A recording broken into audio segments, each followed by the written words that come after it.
ಸ್ನೇಹಿತರೆ, ಚೆನ್ನಾಗಿದ್ದೀರಾ? ಬನ್ನಿ ವಿಡಿಯೋಗಳಿಗೆ ಹೋಗೋಣ. ದೇವರ ವಾಕ್ಯಗಳನ್ನು ಕೇಳೋಣ. ಭೂಮಿಯ ಮೇಲೆ ಜನರು ಹೆಚ್ಚುತ್ತಾ ಅವರಿಗೆ ಹೆಣ್ಣು ಮಕ್ಕಳು ಹುಟ್ಟಲು ದೇವಪುತ್ರರು ಮನುಷ್ಯ ಪುತ್ರಿಯರ ಸೌಂದರ್ಯವನ್ನು ನೋಡಿ ತಮಗೆ ಇಷ್ಟರಾದವರನ್ನು ಹೆಂಡರನ್ನಾಗಿ ಮಾಡಿಕೊಂಡರು. ಆಗ ಯೆಹೋವನು, ನನ್ನ ಆತ್ಮವು ಮನುಷ್ಯರಲ್ಲಿ ಶಾಶ್ವತವಾಗಿರುವುದಿಲ್ಲ, ಅವರು ಭ್ರಷ್ಟರಾದದರಿಂದ ಮರ್ತ್ಯರೇ, ಅವರ ಆಯುಷ್ಯವು 120 ವರ್ಷವಾಗಿರಲಿ ಅಂದನು. ಆ ಕಾಲದಲ್ಲಿ, ಅಂದರೆ ದೇವಪುತ್ರರು ಮನುಷ್ಯ ಪುತ್ರಿಯರನ್ನು ಕೂಡಿ ಅವರಲ್ಲಿ ಮಕ್ಕಳನ್ನು ಪಡೆಯುವ ಕಾಲದಲ್ಲಿ ಮಹಾಶರೀರಗಳು ಭೂಮಿಯ ಮೇಲಿದ್ದರು, ಅನಂತರದಲ್ಲಿಯೂ ಇದ್ದರು. ಮನುಷ್ಯರ ಕೆಟ್ಟತನವು ಭೂಮಿಯ ಮೇಲೆ ಹೆಚ್ಚಾಗಿರುವುದನ್ನು, ಅವರ ಹೃದಯದಲ್ಲಿ ಯೋಚಿಸುವುದೆಲ್ಲವೂ ಯಾವಾಗಲೂ ಬರೀ ಕೆಟ್ಟದಾಗಿರುವುದನ್ನು ಯೆಹೋವನು ನೋಡಿ ತಾನು ಭೂಮಿಯ ಮೇಲೆ ಮನುಷ್ಯರನ್ನು ಉಂಟು ಮಾಡಿದ್ದಕ್ಕೆ ಪಶ್ಚಾತ್ತಾಪಪಟ್ಟನು, ತನ್ನ ಹೃದಯದಲ್ಲಿ ನೊಂದುಕೊಂಡನು. ಮತ್ತು ದೇವರು, ನಾನು ಸೃಷ್ಟಿಸಿದ ಮನುಷ್ಯ ಜಾತಿಯನ್ನು ಭೂಮಿಯ ಮೇಲಿನಿಂದ ಅಳಿಸಿಬಿಡುವೆನು, ಅದನ್ನು ಉಂಟು ಮಾಡಿದ್ದಕ್ಕೆ ನನ್ನಲ್ಲಿ ಪಶ್ಚಾತ್ತಾಪ ಹುಟ್ಟಿತು, ಮನುಷ್ಯರೊಂದಿಗೆ ಸಕಲ ಮೃಗ ಕ್ರಿಮಿ ಪಕ್ಷಿಗಳನ್ನು ಅಳಿಸಿಬಿಡುವೆನು ಅಂದುಕೊಂಡನು. ಆದರೆ ನೋಹಾನಿಗೆ ಯೆಹೋವನ ದಯವು ದೊರಕಿತ್ತು. ಸ್ನೇಹಿತರೆ, ಪರಿಶುದ್ಧ ಪೌಲನು ಈ ರೀತಿಯಾಗಿ ಹೇಳುತ್ತಾನೆ, ಪವಿತ್ರಾತ್ಮನನ್ನು ಅನುಸರಿಸಿ ನಡೆದುಕೊಳ್ಳಿರಿ, ಆಗ ನೀವು ಶರೀರ ಭಾವದ ಅಭಿಲಾಷೆಗಳನ್ನು ಎಷ್ಟು ಮಾತ್ರಕ್ಕೂ ನೆರವೇರಿಸುವುದಿಲ್ಲ. ಯಾಕಂದರೆ ಶರೀರ ಭಾವವು ಅಭಿಲಾಷಿಸುವುದು ಆತ್ಮನಿಗೆ ವಿರೋಧವಾಗಿದೆ, ಆತ್ಮನು ಅಭಿಲಾಷಿಸುವುದು ಶರೀರ ಭಾವಕ್ಕೆ ವಿರೋಧವಾಗಿವೆ. ನೀವು ಮಾಡಲಿಚ್ಛಿಸುವುದನ್ನು ಮಾಡದಂತೆ ಇವು ಒಂದಕ್ಕೊಂದು ಹೋರಾಡುತ್ತವೆ. ಆದರೆ ನೀವು ಆತ್ಮನಿಂದ ನಡೆಸಿಕೊಳ್ಳುವುದಾದರೆ ನೇಮ ನಿಷ್ಠೆಗಳಿಗೆ ಅಧೀನರಲ್ಲ. ನೋಹನ ಚರಿತ್ರೆಯು, ನೋಹನು ನೀತಿವಂತನು, ತನ್ನ ಕಾಲದವರಲ್ಲಿ ತಪ್ಪಿಲ್ಲದವನು ಆಗಿದನು. ಅವನು ದೇವರೊಂದಿಗೆ ಅನ್ಯೋನ್ಯವಾಗಿ ನಡೆದುಕೊಂಡನು. ಶೇಮ್, ಆಮ್, ಹೆಬ್ಬೆತ್ ಎಂಬ 3 ಮಂದಿ ಮಕ್ಕಳನ್ನು ಪಡೆದನು. ಭೂಲೋಕದವರು ದೇವರ ದೃಷ್ಟಿಗೆ ಕೆಟ್ಟು ಹೋಗಿದರು. ಅನ್ಯಾಯವು ಲೋಕವನ್ನು ತುಂಬಿಕೊಂಡಿತ್ತು. ದೇವರು ಲೋಕವನ್ನು ನೋಡಿದಾಗ ಅದು ಕೆಟ್ಟು ಹೋಗಿತ್ತು. ಭೂನಿವಾಸಿಗಳೆಲ್ಲರೂ ತಮ್ಮ ನಡವಳಿಕೆಯನ್ನು ಕೆಡಿಸಿಕೊಂಡಿದ್ದರು. ಆಗ ದೇವರು ನೋಹಾನಿಗೆ, ಎಲ್ಲ ದೇಹಿಗಳಿಗೂ ಅಂತ್ಯವನ್ನು ತೀರ್ಮಾನಿಸಿದ್ದೇನೆ. ಭೂಲೋಕವು ಅವರ ಅನ್ಯಾಯದಿಂದ ತುಂಬಿ ಅದೆ. ನಾನು ಅವರನ್ನು ಭೂಮಿಯ ಮೇಲಿರುವುದೆಲ್ಲವನ್ನು ಅಳಿಸಿಬಿಡುತ್ತೇನೆ. ನೀನು ತುರಾಯಿ ಮರದಿಂದ ನಾವೆಯನ್ನು ಮಾಡಿಕೊ, ಅದರಲ್ಲಿ ತುಂಬ ಕೋಣೆಗಳು ಇರಬೇಕು. ಒಳಕ್ಕೂ ಹೊರಕ್ಕೂ ರಾಳವನ್ನು ಹಚ್ಚು. ನೀನು ಅದನ್ನು ಮಾಡಬೇಕಾದ ವಿಧಾನ ಹೇಗೆಂದರೆ, ಅದು 300 ಮೊಳ ಉದ್ದವು, 50 ಮೊಳ ಅಗಲವು, 30 ಮೊಳ ಎತ್ತರವು ಉಳ್ಳದಾಗಿರಬೇಕು. ಅದರ ಚಾವಣಿಯ ಕೆಳಗೆ ಸುತ್ತಲೂ 1 ಮೊಳ ಎತ್ತರದ ಬೆಳಕು ಕಂಡಿಯನ್ನು ಮಾಡಬೇಕು. ಪಕ್ಕದಲ್ಲಿ ಬಾಗಲ ನೀಡಬೇಕು. ನಾವಿಯಲ್ಲಿ ಒಂದರ ಮೇಲೆ ಒಂದಾಗಿ 3 ಅಂತಸ್ತುಗಳನ್ನು ಮಾಡಬೇಕು. ನಾನಂತೂ ಭೂಮಿಯ ಮೇಲೆ ಜಲಪ್ರಳಯವನ್ನು ಬರಮಾಡಿ ಆಕಾಶದ ಕೆಳಗಿರುವ ಸಕಲ ಪ್ರಾಣಿಗಳನ್ನು ಅಳಿಸಿ ಬಿಡುವೆನು. ಭೂಮಿಯಲ್ಲಿರುವ ಸಮಸ್ತವು ಲಯವಾಗುವುದು. ಆದರೆ ನಿನ್ನ ಕೂಡ ನನ್ನ ನಿಬಂಧನೆಯನ್ನು ಮಾಡುತ್ತೇನೆ. ನೀನು, ಹೆಂಡತಿ, ಮಕ್ಕಳು, ಸೊಸೆಯರು ಸಹಿತವಾಗಿ ನಾವೆಯಲ್ಲಿ ಸೇರಬೇಕು. ಇದಲ್ಲದೆ ಜೀವಿಗಳ ಪ್ರತಿ ಜಾತಿಯಲ್ಲಿಯೂ 1 ಗಂಡು 1 ಹೆಣ್ಣು, ಹೀಗೆ 2 ನಾವಿಯಲ್ಲಿ ಸೇರಿಸಿ ನಿನ್ನೊಂದಿಗೆ ಉಳಿಸಿ ಕಾಪಾಡಬೇಕು. ಪಶು, ಪಕ್ಷಿ, ಕ್ರಿಮಿ ಇವುಗಳ ಸಕಲ ಜಾತಿಗಳಲ್ಲಿಯೂ 2 ಬದುಕುವುದಕ್ಕಾಗಿ ನಿನ್ನ ಬಳಿಗೆ ಬರುವವು, ಮತ್ತು ನಿನಗೂ ಅವುಗಳಿಗೂ ಪೋಷಣೆಯಾಗುವಂತೆ ಸಕಲ ವಿಧವಾದ ಆಹಾರ ಪದಾರ್ಥಗಳನ್ನು ನಿನ್ನ ಬಳಿಯಲ್ಲಿ ಕೂಡಿಸಿಡಬೇಕು ಎಂದು ಹೇಳಿದನು. ದೇವರು ಅಪ್ಪಣೆ ಕೊಟ್ಟ ಪ್ರಕಾರವೇ ನೋಹನು ಮಾಡಿದನು. ಆಗ ಯೆಹೋವನು ನೋಹಾನಿಗೆ, ನೀನು ನಿನ್ನ ಮನೆಯವರೆಲ್ಲರೂ ನಾವೆಯಲ್ಲಿ ಸೇರಿರಿ. ಈಗಿನವರಲ್ಲಿ ನೀನೊಬ್ಬನೇ ನನ್ನ ಮುಂದೆ ನೀತಿವಂತನಾಗಿ ನಡೆಯುವುದನ್ನು ನೋಡಿದ್ದೇನೆ. ಎಲ್ಲ ಶುದ್ಧ ಪಶುಗಳಲ್ಲಿ 7 ಗಂಡು ಹೆಣ್ಣುಗಳನ್ನು, ಶುದ್ಧವಲ್ಲದ ಪಶುಗಳಲ್ಲಿ 2 ಗಂಡು ಹೆಣ್ಣುಗಳನ್ನು ನಿನ್ನೊಂದಿಗೆ ತೆಗೆದುಕೋ. ಪಕ್ಷಿಗಳಲ್ಲಿಯೂ 7 ಗಂಡು ಹೆಣ್ಣುಗಳನ್ನು ತೆಗೆದುಕೋ. ಹೀಗೆ ಆಯಾ ಜಾತಿಯನ್ನು ಭೂಮಿಯ ಮೇಲೆ ಉಳಿಸಿ ಕಾಪಾಡಬೇಕು. 7 ದಿನಗಳಾದ ನಂತರ ನಾನು ಭೂಮಿಯ ಮೇಲೆ 40 ದಿವಸ ಹಗಲಿರಲು ಮಳೆಯನ್ನು ಸುರಿಸಿ ನನ್ನಿಂದಾದ ಜೀವರಾಶಿಗಳನ್ನೆಲ್ಲ ಭೂಮಿಯ ಮೇಲಿನಿಂದ ಅಳಿಸಿಬಿಡುತ್ತೇನೆ ಎಂದು ಹೇಳಿದನು. ಯೆಹೋವನು ಆಜ್ಞಾಪಿಸಿದೆಲ್ಲ ನೋಹನು ಮಾಡಿದನು. ಭೂಮಿಯ ಮೇಲೆ ಜಲಪ್ರಳಯ ಉಂಟಾದಾಗ ನೋಹನು 600 ವರ್ಷದವನಾಗಿದ್ದನು. ಆಗ ನೋಹನು ಪ್ರಳಯವನ್ನು ತಪ್ಪಿಸಿಕೊಳ್ಳುವುದಕ್ಕೆ ಹೆಂಡತಿ, ಮಕ್ಕಳು, ಸೊಸೆಯರು ಸಹಿತವಾಗಿ ನಾವಿಯಲ್ಲಿ ಸೇರಿದನು. ದೇವರು ನೋಹನಿಗೆ ಅಪ್ಪಣೆ ಕೊಟ್ಟಂತೆ ಶುದ್ಧ ಪಶುಗಳಲ್ಲಿಯೂ ಪಕ್ಷಿಗಳಲ್ಲಿಯೂ ಕ್ರಿಮಿಕೀಟಗಳಲ್ಲಿಯೂ ಗಂಡು ಹೆಣ್ಣುಗಳು ಜೋಡಿ ಜೋಡಿಯಾಗಿ ಬಂದು ನೋಹನ ಬಳಿಗೆ ನಾವೆಯಲ್ಲಿ ಸೇರಿದವು. ಆ 7 ದಿವಸಗಳಾದ ನಂತರ ಜಲಪ್ರಳಯವು ಭೂಮಿಯ ಮೇಲೆ ಬಂತು. ನೋಹನ ಜೀವಮಾನದ 600ನೆಯ ವರ್ಷದ 2ನೆಯ ತಿಂಗಳಿನ 17ನೆಯ ದಿನದಲ್ಲಿ ಭೂಮಿಯ ಕೆಳಗಿರುವ ಸಾಗರದ ಸೆಲೆಗಳು ಒಡೆದವು, ಆಕಾಶದ ತೂಬುಗಳು ತೆರೆದವು. 40 ದಿನವೂ ಹಗಲಿರಲು ಭೂಮಿಯ ಮೇಲೆ ದೊಡ್ಡ ಮಳೆ ಸುರಿಯಿತು. ಆ ದಿನದಲ್ಲಿ ನೋಹನು, ಶೇಮ್, ಹಾಮ್, ಎಪೆತೆರೆಂಬ ಅವನ ಮಕ್ಕಳು, ಅವನ ಹೆಂಡತಿಯರು, 3 ಮಂದಿ ಸೊಸೆಯರು ನಾವೆಯಲ್ಲಿ ಸೇರಿದರು. ಎಲ್ಲ ಪ್ರಾಣಿಗಳಲ್ಲಿ, ಅಂದರೆ ಸಕಲ ವಿಧವಾದ ಮೃಗ, ಪಶು, ಕ್ರಿಮಿ ಕೀಟಗಳಲ್ಲಿಯೂ, ಪಕ್ಷಿ ಮೊದಲಾದ ರೆಕ್ಕೆಯಿರುವ ಎಲ್ಲ ಜೀವಿಗಳಲ್ಲಿಯೂ ಎರಡೆರಡು ತಮ್ಮ ತಮ್ಮ ಜಾತಿಗನುಸಾರವಾಗಿ ನೋಹನ ಬಳಿಗೆ ಬಂದು ನಾವೆಯಲ್ಲಿ ಸೇರಿದವು. ದೇವರು ನೋಹನಿಗೆ ಅಪ್ಪಣೆ ಕೊಟ್ಟಂತೆ ಎಲ್ಲ ಪ್ರಾಣಿಗಳಲ್ಲಿ ಒಂದು ಗಂಡು ಒಂದು ಹೆಣ್ಣು ಈ ಮೇರೆಗೆ ಸೇರಿದವು.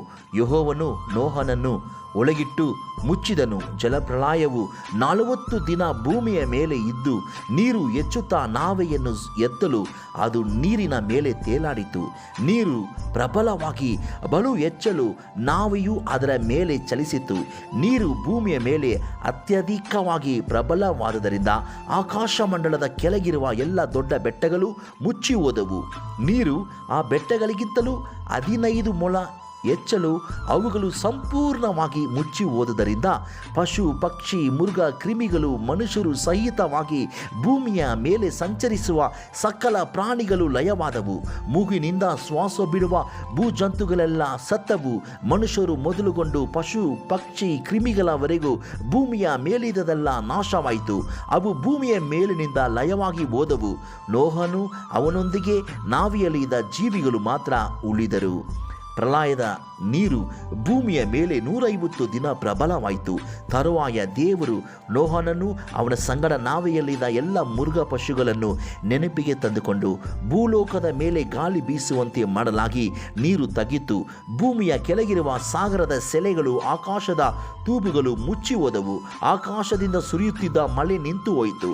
ಆಗ ಭೂಮಿಯ ಮೇಲಿದ್ದ ನೀರು ಕ್ರಮವಾಗಿ ತಗ್ಗುತ್ತಾ ಬಂತು. ಹೀಗೆ 150 ದಿನಗಳಾದ ಮೇಲೆ ನೀರು ಕಡಿಮೆಯಾಯಿತು. 7ನೆಯ ತಿಂಗಳಿನ 17ನೆಯ ದಿನದಲ್ಲಿ ನಾವೆಯು ಅರರಾಟ್ ಸೀಮೆಯ ಬೆಟ್ಟಗಳಲ್ಲಿ ನಿಂತಿತು. 10ನೆಯ ತಿಂಗಳಿನ ವರೆಗೂ ನೀರು ಕಡಿಮೆಯಾಗುತ್ತಾ ಬಂತು. 10ನೆಯ ತಿಂಗಳಿನ 1ನೆಯ ದಿನದಲ್ಲಿ ಬೆಟ್ಟಗಳ ಶಿಖರಗಳು ಕಾಣಬಂದವು. 40 ದಿನಗಳಾದ ಮೇಲೆ ನೋಹನು ತಾನು ಮಾಡಿದ ನಾವೆಯ ಕಿಟಿಕಿಯನ್ನು ತೆರೆದು ಕಾಗೆಯನ್ನು ಹೊರಕ್ಕೆ ಬಿಟ್ಟನು. ಭೂಮಿಯ ಮೇಲಿದ ನೀರು ಒಣಗುವ ತನಕ ಆ ಕಾಗೆ ಹೋಗುತ್ತಾ ಬರುತ್ತಾ ಇತ್ತು. ಹೀಗಿರಲಾಗಿ ನೀರು ಇಳಿಯುತ್ತೋ ಇಲ್ಲವೋ ಎಂದು ತಿಳಿದುಕೊಳ್ಳುವುದಕ್ಕಾಗಿ ನೋಹನು ಪಾರಿವಾಳವನ್ನು ಹೊರಕ್ಕೆ ಬಿಟ್ಟನು. ನೀರು ಭೂಮಿಯ ಮೇಲೆಲ್ಲ ಇರುವುದರಿಂದ ಪಾರಿವಾಳವು ಕಾಲಿಡುವುದಕ್ಕೆ ಸ್ಥಳವನ್ನು ಎಲ್ಲಿಯೂ ಕಾಣದೆ ತಿರುಗಿ ನಾವೆಗೆ ಬಂತು. ನೋಹನು ಕೈ ಚಾಚಿ ಅದನ್ನು ಹಿಡಿದು ನಾವೆಯಲ್ಲಿ ತನ್ನ ಬಳಿಗೆ ತೆಗೆದುಕೊಂಡನು. ಅವನು ಇನ್ನೂ 7 ದಿವಸ ತಡೆದು ಪಾರಿವಾಳವನ್ನು ತಿರುಗಿ ಹೊರಕ್ಕೆ ಬಿಟ್ಟನು.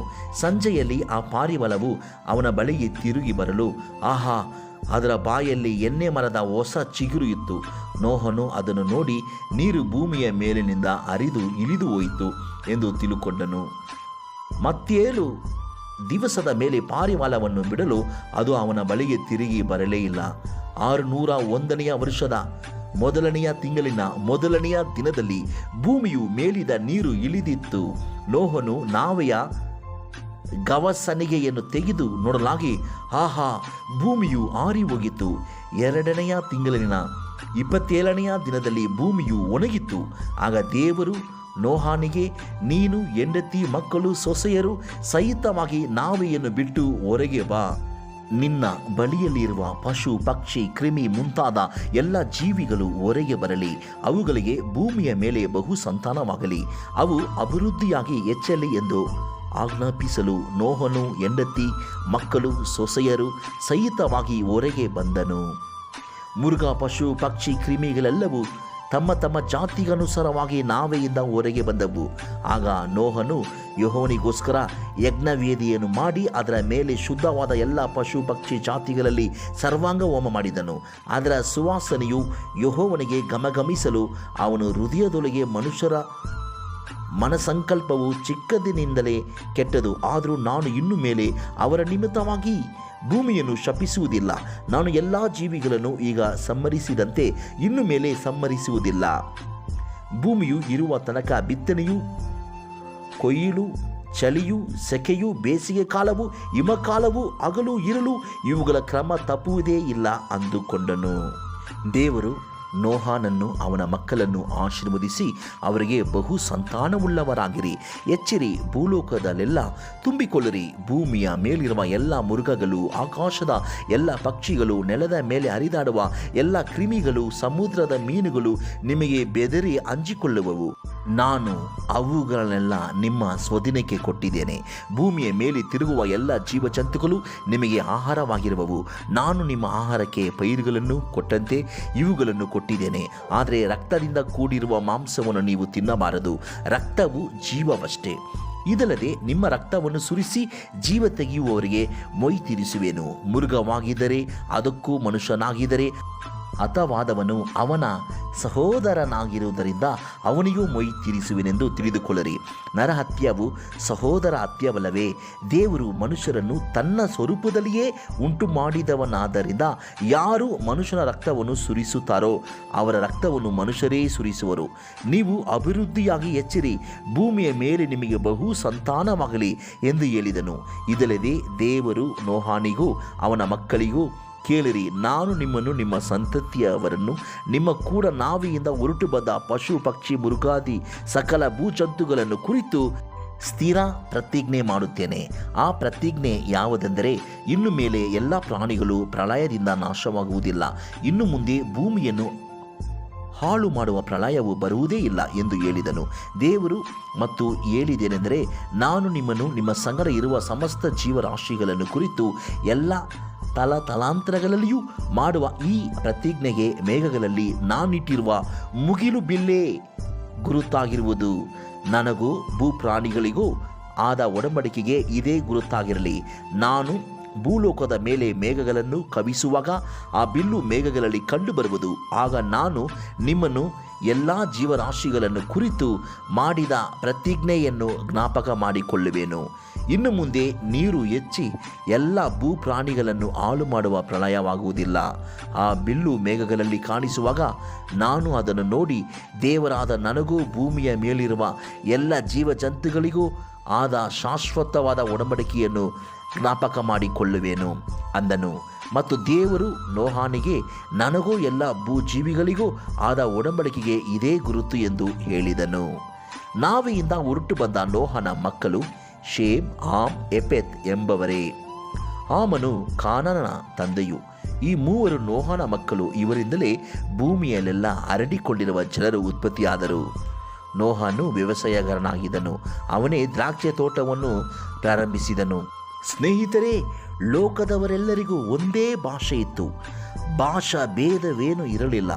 ಅವರು ಪೂರ್ವ ದಿಕ್ಕಿಗೆ ಮುಂದೆ ಮುಂದೆ ಪ್ರಯಾಣ ಮಾಡುತ್ತಿರುವಾಗ ಶಿನಾರ್ ದೇಶದಲ್ಲಿ ಬಯಲು ಸೀಮೆ ಸಿಕ್ಕಲು ಅಲ್ಲೇ ವಾಸ ಮಾಡಿಕೊಂಡು ತಮ್ಮೊಳಗೆ, ಬನ್ನಿ, ಒಳ್ಳೊಳ್ಳೆ ಸುಟ್ಟ ಇಟ್ಟಿಗೆಗಳನ್ನು ಮಾಡೋಣ, ಒಂದು ಪಟ್ಟಣವನ್ನು, ಆಕಾಶವನ್ನು ಮುಟ್ಟುವ ಗೋಪುರವನ್ನು ಕಟ್ಟಿ ದೊಡ್ಡ ಹೆಸರನ್ನು ಪಡೆಯೋಣ. ಹೀಗೆ ಮಾಡಿದರೆ ಭೂಮಿಯ ಮೇಲೆಲ್ಲ ಚದುರುವುದಕ್ಕೆ ಆಸ್ಪದವಾಗುವುದಿಲ್ಲ ಅಂದುಕೊಂಡರು. ಕಟ್ಟುವಾಗ ಕಲ್ಲಿಗೆ ಬದಲಾಗಿ ಇಟ್ಟಿಗೆಯನ್ನು, ಸುಣ್ಣಕ್ಕೆ ಬದಲಾಗಿ ಕಲ್ಲರಗನ್ನು ಉಪಯೋಗಿಸಿದರು. ನರಪುತ್ರರು ಕಟ್ಟುತ್ತಿದ್ದ ಆ ಪಟ್ಟಣವನ್ನು, ಗೋಪುರವನ್ನು ನೋಡುವುದಕ್ಕೆ ಯೆಹೋವನು ಇಳಿದು ಬಂದನು. ನೋಡಿದ ಮೇಲೆ ಆತನು, ಇವರು ಒಂದೇ ಜನಾಂಗ, ಇವರೆಲ್ಲರಿಗೂ ಒಂದೇ ಭಾಷೆ. ಪ್ರಾರಂಭದಲ್ಲೇ ಇಷ್ಟು ದೊಡ್ಡ ಕೆಲಸ ಮಾಡುವವರಾಗಿರಲು ಮುಂದೆ ಏನು ಆಲೋಚಿಸಿದರೂ ಇವರಿಗೆ ಅಸಾಧ್ಯವಲ್ಲ. ನಾವು ಇಳಿದು ಇವರಲ್ಲಿ ಒಬ್ಬರ ಮಾತು ಒಬ್ಬರಿಗೆ ತಿಳಿಯದಂತೆ ಇವರ ಭಾಷೆಯನ್ನು ತಾರುಮಾರು ಮಾಡೋಣ, ಬನ್ನಿ ಅಂದನು. ಹಾಗೆ ಮಾಡಿ ಯೆಹೋವನು ಅವರನ್ನು ಅಲ್ಲಿಂದ ಭೂಲೋಕದಲ್ಲೆಲ್ಲ ಚದರಿಸಿದನು. ಅವರು ಆ ಪಟ್ಟಣ ಕಟ್ಟುವುದನ್ನು ನಿಲ್ಲಿಸಿಬಿಟ್ಟರು. ಸಮಸ್ತ ಲೋಕದ ಭಾಷೆಯನ್ನು ಯೆಹೋವನು ಅಲ್ಲಿ ತಾರುಮಾರು ಮಾಡಿ ಅವರನ್ನು ಅಲ್ಲಿಂದ ಭೂಲೋಕದಲ್ಲೆಲ್ಲ ಚದರಿಸಿದರಿಂದ ಆ ಪಟ್ಟಣಕ್ಕೆ ಬಾಬೇಲ್ ಎಂದು ಹೆಸರಾಯಿತು. ಶೇಮನ ವಂಶದವರ ಚರಿತ್ರೆಯು, ಜಲಪ್ರಳಯವು ಕಳೆದು 2 ವರ್ಷಗಳಾದ ಮೇಲೆ ಶೇಮನು 100 ವರ್ಷದವನಾಗಿ ಅರ್ಪಕ್ಷದನನ್ನು ಪಡೆದನು. ಅವನು ಅರ್ಪಕ್ಷದನನ್ನು ಪಡೆದ ಮೇಲೆ ಗಂಡು ಹೆಣ್ಣು ಮಕ್ಕಳನ್ನು ಪಡೆದು 500 ವರ್ಷ ಬದುಕಿದನು. ಅರ್ಪಕ್ಷದನು 35 ವರ್ಷದವನಾಗಿ ಶೆಲಹನನ್ನು ಪಡೆದನು. ಅವನು ಶೆಲಹನನ್ನು ಪಡೆದ ಮೇಲೆ ಗಂಡು ಹೆಣ್ಣು ಮಕ್ಕಳನ್ನು ಪಡೆದು 403 ವರ್ಷ ಬದುಕಿದನು. ಶೆಲಹನು 30 ವರ್ಷದವನಾಗಿ ಏಬರನನ್ನು ಪಡೆದನು. ಅವನು ಏಬರನನ್ನು ಪಡೆದ ಮೇಲೆ ಗಂಡು ಹೆಣ್ಣು ಮಕ್ಕಳನ್ನು ಪಡೆದು 403 ವರ್ಷ ಬದುಕಿದನು. ಏಬರನು 34 ವರ್ಷದವನಾಗಿ ಪೆಲೆಗನನ್ನು ಪಡೆದನು. ಅವನು ಪೆಲೆಗನನ್ನು ಪಡೆದ ಮೇಲೆ ಗಂಡು ಹೆಣ್ಣು ಮಕ್ಕಳನ್ನು ಪಡೆದು 430 ವರ್ಷ ಬದುಕಿದನು. ಪೆಲೆಗನು 30 ವರ್ಷದವನಾಗಿ ರೆಗುವನನ್ನು ಪಡೆದನು. ಅವನು ರೆಗುವನನ್ನು ಪಡೆದ ಮೇಲೆ ಗಂಡು ಹೆಣ್ಣು ಮಕ್ಕಳನ್ನು ಪಡೆದು 209 ವರ್ಷ ಬದುಕಿದನು. ರೆಗುವನು 32 ವರ್ಷದವನಾಗಿ ಸೆರುಗನನ್ನು ಪಡೆದನು. ಅವನು ಸೆರಗುನನ್ನು ಪಡೆದ ಮೇಲೆ ಗಂಡು ಹೆಣ್ಣು ಮಕ್ಕಳನ್ನು ಪಡೆದು 207 ವರ್ಷ ಬದುಕಿದನು. ಸೆರುಗನು 30 ವರ್ಷದವನಾಗಿ ನಾಹೂರನನ್ನು ಪಡೆದನು. ಅವನು ನಾಹೂರನನ್ನು ಪಡೆದ ಮೇಲೆ ಗಂಡು ಹೆಣ್ಣು ಮಕ್ಕಳನ್ನು ಪಡೆದು 200 ವರ್ಷ ಬದುಕಿದನು. ನಾಹೂರನು 29 ವರ್ಷದವನಾಗಿ ತೆರಹನನ್ನು ಪಡೆದನು. ಅವನು ತೆರಹನನ್ನು ಪಡೆದ ಮೇಲೆ ಗಂಡು ಹೆಣ್ಣು ಮಕ್ಕಳನ್ನು ಪಡೆದು 119 ವರ್ಷ ಬದುಕಿದನು. ತೆರಹನು 70 ವರ್ಷದವನಾಗಿ ಅಬ್ರಾಮ, ನಾಹೂರ, ಹಾರನ ಎಂಬ ಮಕ್ಕಳನ್ನು ಪಡೆದನು. ತೆರಹನ ವಂಶದವರ ಚರಿತ್ರೆ.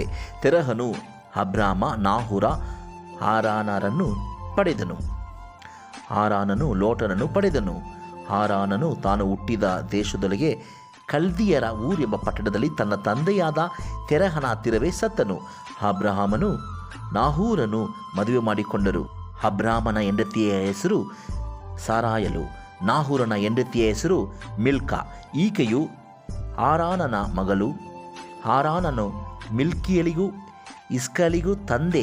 ಸಾರಾಯಲು ಬಂಜೆಯಾಗಿದ್ದರಿಂದ ಆಕೆಗೆ ಮಕ್ಕಳಿರಲಿಲ್ಲ. ತೆರಹನು ತನ್ನ ಮಗನಾದ ಅಬ್ರಹಾಮನನ್ನು ತನಗೆ ಮೊಮ್ಮಗನು, ಹಾರಾನನಿಗೆ ಮಗನೂ ಆಗಿರುವ ಲೋಟನನ್ನು ತನಗೆ ಸೊಸೆಯು, ಅಬ್ರಾಮನಿಗೆ ಹೆಂಡತಿಯೂ ಆಗಿರುವ ಸಾರಾಯಲನ್ನು ಕರೆಕೊಂಡು ಕಾನಾನ್ ದೇಶಕ್ಕೆ ಹೋಗಬೇಕೆಂದು ಕಲ್ದಿಯರ ಊರ್ ಎಂಬ ಪಟ್ಟಣವನ್ನು ಬಿಟ್ಟನು. ಅವರು ಆರಾನ್ ಪಟ್ಟಣಕ್ಕೆ ಬಂದು ಅಲ್ಲೇ ವಾಸ ಮಾಡಿಕೊಂಡರು. ತೆರಹನು 205 ವರ್ಷದವನಾಗಿ ಕಾರಾನಿನಲ್ಲಿ ಸತ್ತನು. ಯೆಹೋವನು ಅಬ್ರಾಮನಿಗೆ, ನೀನು ಸ್ವದೇಶವನ್ನು ಬಂದು ಬಲಗವನ್ನು ತಂದೆಯ ಮನೆಯನ್ನು ಬಿಟ್ಟು ನಾನು ತೋರಿಸುವ ದೇಶಕ್ಕೆ ಹೊರಟು ಹೋಗು.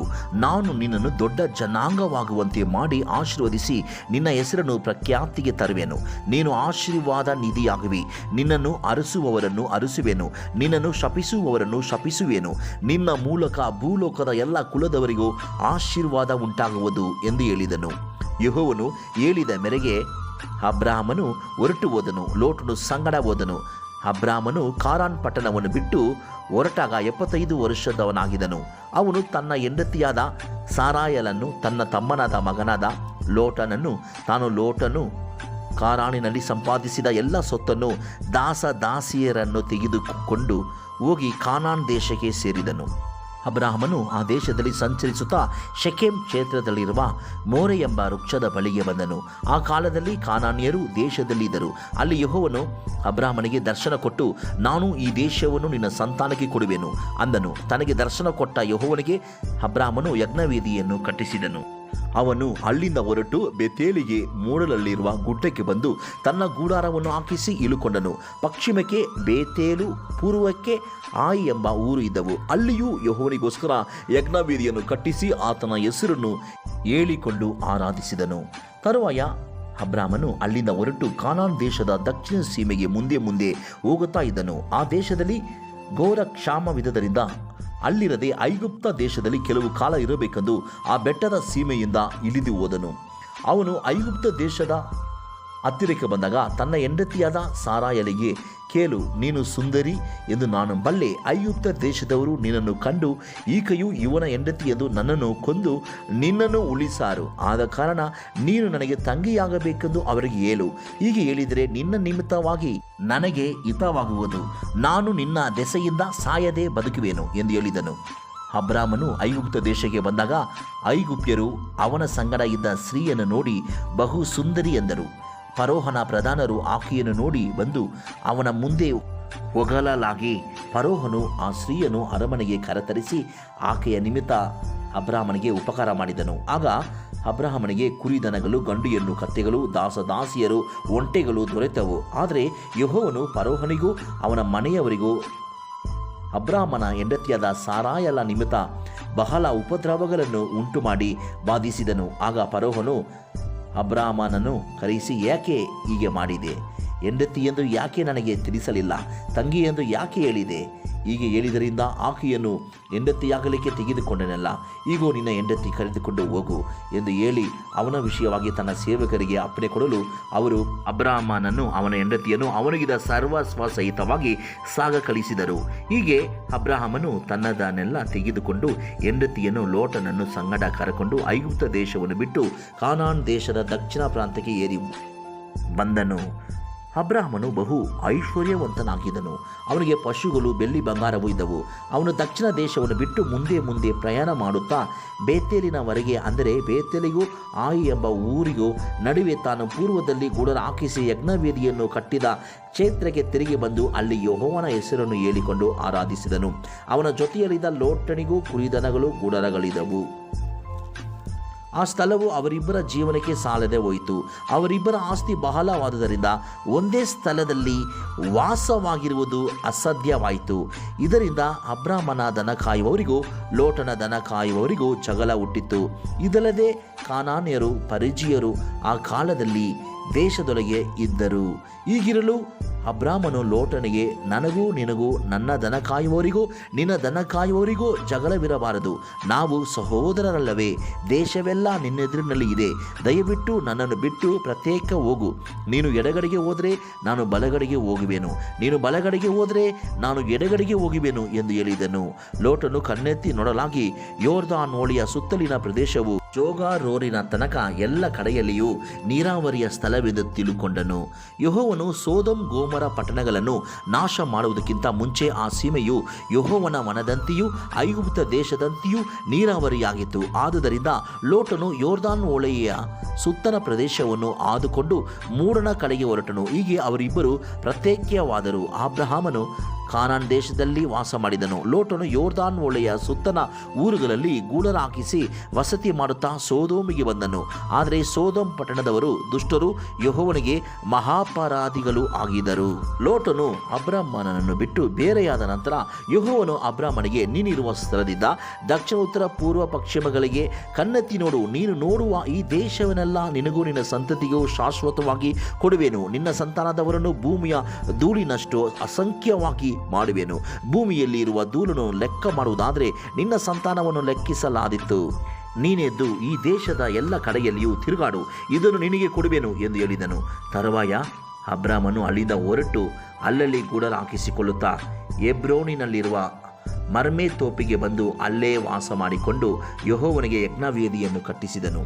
ಆ ದಿವಸಗಳಲ್ಲಿ ಶಿನಾರಿನ ಅರಸನಾದ ಅಮ್ರಾಪೇಲನು, ಎಲ್ಲಾಸಾರಿನ ಅರಸನಾದ ಅರಿಯೋಕನು, ಏಲಾಮಿನ ಅರಸನಾದ ಕೆದುರ್ಲಗೋಮರನು, ಗೋಯಿಮದ ಅರಸನಾದ ತಿದ್ಗಾಲನು, ಈ ನಾಲ್ವರು ಈ ಲವಣ ಸಮುದ್ರವಾಗಿರುವ ಸಿದ್ದೀಮ್ ತಗ್ಗಿನೊಳಗೆ ಕೂಡಿದ ಸೋದೋಮಿನ ಅರಸನಾದ ಬೆರಗನು, ಗೋಮರದ ಅರಸನಾದ ತಿರ್ಷಗನು, ಅದ್ಮಹದ ಅರಸನಾದ ಶೀನಬನು, ಜೆಬುಯಾಮಿನ ಅರಸನಾದ ಶೇಬಬರನು, ಬೆಲಗಿನ ಅಂದರೆ ಜೊಗರದ ಅರಸನು ಇವರೊಡನೆ ಯುದ್ಧ ಮಾಡಿದರು.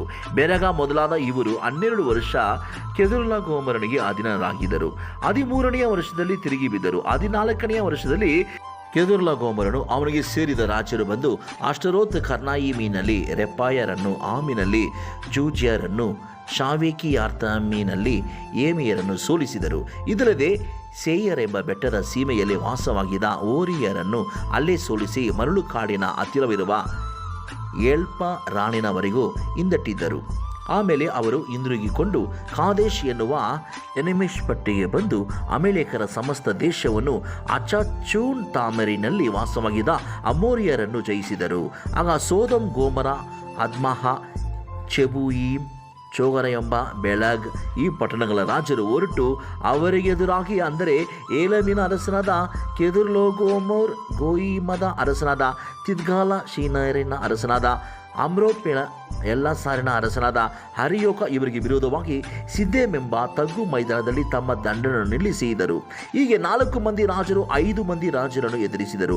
ಆದರೆ ಸಿದ್ದೀಮ್ ತಗ್ಗಿನಲ್ಲಿ ಕಲ್ಲರಿಗಿನ ಕೆಸರು ಕುಣಿಗಳು ತುಂಬ ಇದ್ದವು. ಸೋದೋಮ್ ಗೋಮೋರಗಳ ರಾಜರ ಕಡೆಯವರು ಓಡಿ ಹೋಗುವಾಗ ಆ ಕುಣಿಗಳಲ್ಲಿ ಬಿದ್ದು ಸತ್ತರು. ಉಳಿದವರು ಬೆಟ್ಟಗಳಿಗೆ ಓಡಿ ಹೋದರು. ಗೆದ್ದವರು ಸೋದೋಮ್ ಗೋಮೋರ ಪಟ್ಟಣಗಳನ್ನು ಸೊರೆ ಮಾಡಿ ಅವುಗಳಲ್ಲಿದ್ದ ಎಲ್ಲ ಆಸ್ತಿಯನ್ನು ದವಸವನ್ನು ತೆಗೆದುಕೊಂಡು ಹೋದರು. ಸೋದೋಮಿನಲ್ಲಿ ವಾಸವಾಗಿದ್ದ ಅಬ್ರಹಾಮನ ತಮ್ಮನ ಮಗನಾದ ಲೋಟನನ್ನು ಅವನ ಆಸ್ತಿ ಸಹಿತ ಹಿಡಿದುಕೊಂಡು ಹೋದರು. ತಪ್ಪಿಸಿಕೊಂಡವನೊಬ್ಬನು ಇಬ್ರಿಯನಾದ ಅಬ್ರಾಮನ ಬಳಿಗೆ ಬಂದು ಇದನ್ನು ತಿಳಿಸಿದನು. ಅಬ್ರಾಮನು ಅಮೋರಿಯನಾದ ಮರ್ಮೇಯನ ತೋಪಿನ ಬಳಿಯಲ್ಲಿ ವಾಸವಾಗಿದ್ದನು. ಮರ್ಮೇಯನು ಎಷ್ಕೂಲ ಅನೇರರಿಗೆ ಸಹೋದರನು. ಇವರಿಬ್ಬರಿಗೂ ಅಬ್ರಹಾಮನಿಗೆ ಒಡಂಬಡಿಕೆ ಇತ್ತು. ಅಬ್ರಹಾಮನು ತನ್ನ ತಮ್ಮನ ಮಗನು ಸೆರೆಗೆ ಸಿಕ್ಕಿದ್ದನ್ನು ಕೇಳಿ ತನ್ನ ಮನೆಯಲ್ಲೇ ಹುಟ್ಟಿ ಬೆಳೆದ ಶಿಕ್ಷಿತರಾದ 318 ಮಂದಿ ಆಳುಗಳನ್ನು ಯುದ್ಧಕ್ಕೆ ಸಿದ್ಧ ಮಾಡಿಕೊಂಡು ಹೊರಟು ಆ ರಾಜರನ್ನು ದಾನೂರಿನವರೆಗೆ ಹಿಂದಟ್ಟಿದನು. ಆಗ ಅವನು ರಾತ್ರಿ ವೇಳೆಯಲ್ಲಿ ತನ್ನ ದಂಡನ್ನು 2 ಭಾಗ ಮಾಡಿ ತನ್ನ ಭಟರೊಡನೆ ಅವರ ಮೇಲೆ ಬಿದ್ದು ಒಡೆದು ದಮಸ್ಕದ ಪಟ್ಟಣದ ಉತ್ತರ ಕಡೆಯಲ್ಲಿರುವ ಓಬಾ ಊರಿನ ತನಕ ಹಿಂದಟ್ಟಿದನು. ರಾಜರು ಅಪಹರಿಸಿದ ಎಲ್ಲ ವಸ್ತುಗಳನ್ನು ಅವನು ತೆಗೆದುಕೊಂಡನು. ತನ್ನ ತಮ್ಮನ ಮಗನಾದ ಲೋಟನನ್ನು ಅವನ ಆಸ್ತಿಯನ್ನು ಬಿಡಿಸಿಕೊಂಡದಲ್ಲದೆ ಸೆರೆಯಲ್ಲಿದ್ದ ಸ್ತ್ರೀಯರನ್ನು ಮಿಕ್ಕದವರನ್ನು ತೆಗೆದುಕೊಂಡು ಬಂದನು. ಅವನು ಕೆದುರ್ಲಗೋಮರನನ್ನು ಅವನೊಂದಿಗೆ ಇದ್ದ ರಾಜರನ್ನು ಒಡೆದು ಬಂದ ಮೇಲೆ ಸೋದೋಮಿನ ಅರಸನು ಅವನನ್ನು ಅರಸನ ತಗ್ಗು ಎನಿಸಿಕೊಳ್ಳುವ ಶಾವೆ ತಗ್ಗಿನಲ್ಲಿ ಎದುರುಗೊಂಡನು. ಸಾಲೇಮಿನ ಅರಸನಾದ ಮೆಲ್ಕಿಸೇದಕನು ಸಹ ಬಂದು ರೊಟ್ಟಿಯನ್ನು ದ್ರಾಕ್ಷರಸವನ್ನು ಕೊಟ್ಟನು. ಇವನು ಪರಾತ್ಪರನಾದ ದೇವರ ಯಾಜಕನಾಗಿದ್ದು ಅಬ್ರಹಾಮನನ್ನು ಆಶೀರ್ವದಿಸಿ ಭೂಮಿ ಆಕಾಶಗಳನ್ನು ನಿರ್ಮಾಣ ಮಾಡಿದ ಪರಾತ್ಪರನಾದ ದೇವರ ಆಶೀರ್ವಾದವು ಅಬ್ರಹಾಮನಿಗೆ ಆಗಲಿ. ಪರಾತ್ಪರನಾದ ದೇವರು ನಿನ್ನ ಶತ್ರುಗಳನ್ನು ನಿನ್ನ ಕೈಗೆ ಒಪ್ಪಿಸಿದಕ್ಕಾಗಿ ಆತನಿಗೆ ಸ್ತೋತ್ರ ಎಂದು ಹೇಳಿದನು.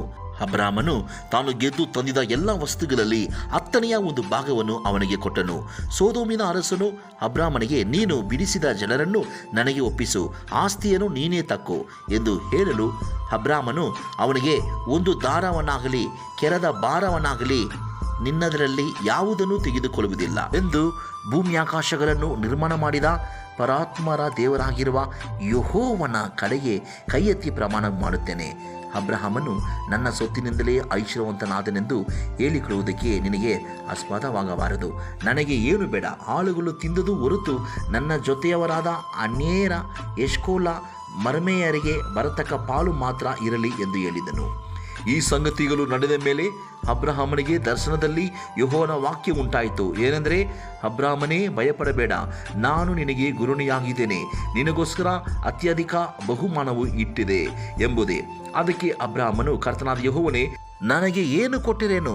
ನಾನು ಸಂತಾನವಿಲ್ಲದವನಾಗಿ ಹೋಗುವೇನಾದ್ದರಿಂದ ನನ್ನ ಆಸ್ತಿಯೆಲ್ಲ ದಮಸ್ಕದ ಎಲಿಯೆಜರನ ಪಾಲಾಗುವುದಲ್ಲ ಅಂದನು. ತಿರುಗಿ ಅಬ್ರಹಾಮನು, ನೀನು ನನಗೆ ಸಂತಾನ ಕೊಡಲಿಲ್ಲವಾದ್ದರಿಂದ ನನ್ನ ಮನೆಯಲ್ಲಿ ಹುಟ್ಟಿದವನೇ ನನಗೆ ಬಾಧ್ಯಸ್ಥನಾಗಬೇಕಾಯಿತು ಎಂದು ಹೇಳಲು ಯೆಹೋವನು ಅವನ ಸಂಗಡ ಮಾತಾಡಿ, ಇವನು ನಿನಗೆ ಬಾಧ್ಯಸ್ಥನಾಗುವುದಿಲ್ಲ, ನಿನ್ನ ಹೊಟ್ಟೆಯಲ್ಲೇ ಹುಟ್ಟುವವನು ನಿನಗೆ ಬಾಧ್ಯಸ್ಥನಾಗುವನು ಎಂದು ಹೇಳಿ ಅವನನ್ನು ಹೊರಗೆ ಕರೆತಂದು, ಆಕಾಶದ ಕಡೆಗೆ ನೋಡು, ನಕ್ಷತ್ರಗಳನ್ನು ಲೆಕ್ಕಿಸುವುದು ನಿನ್ನಿಂದಾದರೆ ಲೆಕ್ಕಿಸು, ನಿನ್ನ ಸಂತಾನವು ಅಷ್ಟಾಗುವುದು ಅಂದನು. ಅಬ್ರಹಾಮನು ಯೆಹೋವನನ್ನು ನಂಬಿದನು. ಯೆಹೋವನ ಅವನ ನಂಬಿಕೆಯನ್ನು ಅವನ ಲೆಕ್ಕಕ್ಕೆ ನೀತಿ ಎಂದು ಎಣಿಸಿದನು. ಆಮೇಲೆ ಆತನು ಅವನಿಗೆ, ಈ ದೇಶದ ಬಾಧ್ಯತೆಯನ್ನು ನಿನಗೆ ಕೊಡುವುದಕ್ಕೋಸ್ಕರ ನಿನ್ನನ್ನು ಊರ್ ಎಂಬ ಕಲ್ದಿಯರ ಪಟ್ಟಣದಿಂದ ಬರಮಾಡಿದ ಯೆಹೋವನೇ ನಾನು ಎಂದು ಹೇಳಲು ಅವನು, ಕರ್ತನಾದ ಯೆಹೋವನೇ, ನಾನು ಇದನ್ನು ಬಾಧ್ಯವಾಗಿ ಹೊಂದುವೆನೆಂದು ತಿಳುಕೊಳ್ಳುವುದು ಹೇಗೆ ಎಂದು ಕೇಳಿದನು. ಅದಕ್ಕೆ ಆತನು, ನೀನು 3 ವರ್ಷಗಳ ಮನಕ, ಆಡು, ಟಗರು ಇವುಗಳನ್ನು, ಬೆಲವಕ್ಕಿಯನ್ನು, ಪಾರಿವಾಳದ ಮರಿಯನ್ನು ತೆಗೆದುಕೊಂಡು ಬಾ ಅಂದನು. ಅವನು ಇವುಗಳನ್ನೆಲ್ಲ ತೆಗೆದುಕೊಂಡು ಬಂದು ಪಶುಗಳನ್ನು ಕಡಿದು 2 ಹೋಲು ಮಾಡಿ ತುಂಡಿಗೆ ತುಂಡನ್ನು ಎದುರಾಗಿ ಇಟ್ಟನು. ಪಕ್ಷಿಗಳನ್ನು ಮಾತ್ರ ಕಡಿಯಲಿಲ್ಲ.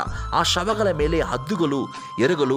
ಅಬ್ರಹಾಮನು ಅವುಗಳನ್ನು ಓಡಿಸಿಬಿಟ್ಟನು. ಹೊತ್ತು ಮುನುಗುತ್ತಿರುವಾಗ ಅಬ್ರಹಾಮನಿಗೆ ಗಾಢ ನಿದ್ರೆ ಹತ್ತಿತು.